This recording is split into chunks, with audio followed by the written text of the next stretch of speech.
बाजार पर जल्दी ही पड़ने वाला है। पेट्रोल और डीजल के दाम 120, कच्चे तेल के दाम बढ़कर 110। तनाव के कारण वैश्विक मार्केट में आसमान छू रहे कच्चे तेल के भाव का असर देशी बाजार पर जल्दी ही पड़ने वाला है। हमने प्रोफेसर अरुण कुमार से पूछा कि क्या यह मानकर चला ही जाए कि पेट्रोल के दाम बढ़ेंगे या सरकार दूसरे विकल्पों पर विचार करेगी। दूसरे विकल्प क्या हैं? भारत की अर्थव्यवस्था इस वक्त किस मोड़ पर खड़ी है?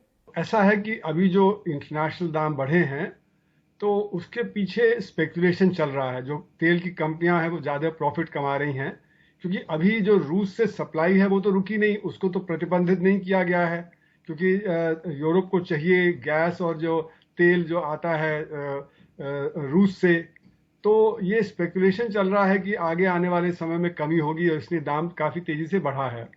अब जब इंटरनेशनल मार्केट में दाम बढ़ा है तो क्योंकि हमारा अब मार्केट बेस्ड प्राइसिंग है तो उसके हिसाब से तो दाम बढ़ना चाहिए था, लेकिन पिछले महीनों में बढ़ाया नहीं क्योंकि इलेक्शन आ रहा था और इलेक्शन के बाद ये लग रहा है कि शायद दाम बढ़ाएगी। पर हमें ये समझना है कि जो हमारा जो हम तेल का दाम देते हैं, पेट्रोल का, डीजल का, उसमें करीब करीब आधा हिस्सा तो कॉस्ट होता है और आधा हिस्सा टैक्स होता है जो सेंटर को और स्टेट्स को जाता है। तो ये ज़रूरी नहीं है कि दाम बढ़ाए जाएं। अगर सरकार अपना टैक्स कम कर दे तो दाम इतने नहीं बढ़ेंगे या दाम बिल्कुल नहीं बढ़ेंगे। अगर जो सरकार अपना टैक्स कम कर दे, जैसे कि अभी 30-35 रुपए का टैक्स कुल मिला के है, उसको 12 रुपए कम कर दे तो जो दाम वहीं का वहीं रहेगा। तो इसलिए मेरा मानना है कि एक पॉलिसी डिसीजन होगा कि इस समय तेल का दाम बढ़ाया जाए या तेल का दाम नहीं बढ़ाया जाए, और हम टैक्स कितना कलेक्ट करें उसके ऊपर निर्भर करेगा। क्योंकि इस समय जो हमारे गरीब लोग हैं, जो हमारे असंगठित क्षेत्र के लोग हैं, उनकी आमदनी कम हो गई है, उनकी नौकरी पे परेशानी आ गई है, तो इसलिए उनकी जेब वैसे ही खाली है। और तेल के दाम बढ़ेंगे तो तेल एक बुनियादी प्रोडक्ट होता है, बेसिक गुड जिसको कहते हैं, जो हर चीज़ में इस्तेमाल होता है। तो तेल का दाम बढ़ेगा तो बाकी सब चीज़ों का दाम बढ़ेगा, तो इन्फ्लेशन और तेज हो जाएगा। वैसे भी इन्फ्लेशन अभी जो है वो 6% की रफ्तार से ज़्यादा चल रहा है, कंज्यूमर प्राइस इंडेक्स, और होलसेल प्राइस इंडेक्स तो पिछले 11 महीने से 10% के ऊपर चल रहा है। तो इस सब को देखते हुए अगर जो ये दाम तेज कर दिए गए और जो इन्फ्लेशन और बढ़ जाएगा तो अर्थव्यवस्था में और परेशानी आ जाएगी, गरीब आदमी को और परेशानी आएगी, और जो सरकार कह रही थी कि हमारी रिकवरी हो रही है वो रिकवरी कम हो जाएगी। तो इस सब को देखते हुए सरकार का ये हो सकता है कि वो कहे कि हम जो टैक्स थोड़ा कम कर देते हैं जिससे कि दाम इतना ना बढ़े। और क्योंकि इस समय सरकार का जीएसटी कलेक्शन अच्छा चल रहा है, डायरेक्ट टैक्स कलेक्शन अच्छा चल रहा है, तो ये चाहे तो ये कर सकती है।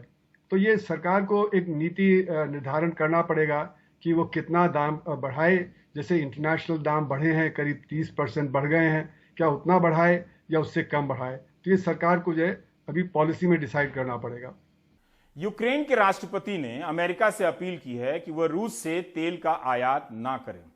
अगर इस तरह से ऐसा हुआ तो तेल के भाव, कच्चे तेल के भाव 150 से $200 प्रति बैरल तक जा सकते हैं। एक ही रास्ता है कि ईरान से कोई डील हो, वहां से तेल की भरपाई हो, तभी कच्चे तेल के भाव में कुछ कमी आ सकती है। इस बीच हर देश कच्चा तेल खरीद रहा है, इस कारण भी इसका भाव बढ़ता जा रहा है। के युद्ध का असर दुनिया पर दिखने लगा है। ग्लोबल मार्केट में कच्चे तेल के दाम बढ़कर $110 प्रति बैरल हो गए हैं और ये $150 तक जा सकता है। रूस से कच्चे तेल की सप्लाई पर असर पड़ने से क्रूड के भाव 2014 के बाद सबसे ज्यादा है। इससे पेट्रोल डीजल के दाम 25 रुपए लीटर तक बढ़ सकते हैं। यूक्रेन रूस की जंग ने आग में घी का काम किया है। ग्लोबल मार्केट में क्रूड की कीमत $111 प्रति बैरल के स्तर पर है। आने वाले दिनों में पेट्रोल डीजल के दाम 25 रुपए प्रति लीटर तक बढ़ सकते हैं। मतलब साफ है, महंगाई का मीटर रेड अलर्ट का सायरन बजा रहा है। जंग का असर आपकी जेब पर पड़ने वाला है। टीवी में बैठेंगे और कहेंगे कि युद्ध के कारण दाम बढ़ रहे हैं, जो कि बढ़ भी रहे हैं, लेकिन क्या केवल का भाव $82 प्रति बैरल हुआ तब पेट्रोल भारत में 110 रुपए लीटर मिल रहा था। नरेंद्र मोदी प्रधानमंत्री थे और हैं। अक्टूबर 2021 की तुलना में देखें तो फरवरी 2078 करोड़ हो गई। वसूली का डेटा देखेंगे तो आपको पता चलेगा कि आपसे कितना टैक्स निचोड़ा जा रहा है। 2019-20 में 67,371 करोड़ की वसूली हुई। 2020-21 में 1,23,596 करोड़ की वसूली हुई। 2021-22 में 2,03,235 करोड़ की वसूली हुई। कच्चे तेल का भाव करीब $20 प्रति बैरल था।